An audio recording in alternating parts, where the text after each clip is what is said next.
Doctor Abdul Kalam ಅವರ ದಯೆ, ವಿನಮ್ರತೆ ಮತ್ತು ಸೇವೆಯ ಪಾಠ. ಒಮ್ಮೆ ಭಾರತದ ಮಾಜಿ ರಾಷ್ಟ್ರಪತಿ ಮತ್ತು ಹೆಸರಾಂತ ವಿಜ್ಞಾನಿ ಡಾಕ್ಟರ್ ಎಪಿಜೆ ಅಬ್ದುಲ್ ಕಲಾಂ ಅವರು ಪ್ರತಿಷ್ಠಿತ ಸಂಸ್ಥೆಯೊಂದರಲ್ಲಿ ಉಪನ್ಯಾಸ ನೀಡಬೇಕಿತ್ತು.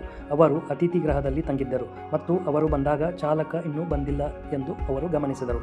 ಅವರು ಕಾಯುವ ಬದಲು ಡಾಕ್ಟರ್ ಕಲಾಂ ತಮ್ಮ ಬ್ಯಾಗ್ ಎತ್ತಿಕೊಂಡು ಸ್ಥಳದ ಕಡೆಗೆ ನಡೆಯಲು ಪ್ರಾರಂಭಿಸಿದರು.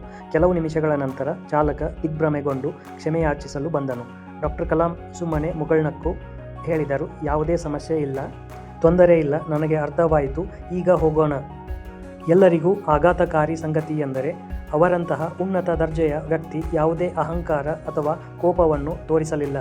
ಅವರು ಧ್ವನಿ ಎತ್ತಲಿಲ್ಲ ಅಥವಾ ಯಾರನ್ನೂ ಸಣ್ಣವರೆಂದು ಭಾವಿಸಲಿಲ್ಲ. ಭಾರತದ ರಾಷ್ಟ್ರಪತಿಯಾದ ನಂತರವೂ ಅವರು ಆಳವಾಗಿ ಹರ್ಷಚಿತ್ತದಿಂದ ಇದ್ದರು. ನೈತಿಕತೆ ಅಥವಾ ಸಂದೇಶ. ನಿಜವಾದ ಶ್ರೇಷ್ಠತೆ ವಿನಮ್ರತೆ ಮತ್ತು ಕರುಣೆಯಲ್ಲಿದೆ, ಅಧಿಕಾರ ಅಥವಾ ಸ್ಥಾನಮಾನದಲ್ಲಿ ಅಲ್ಲ.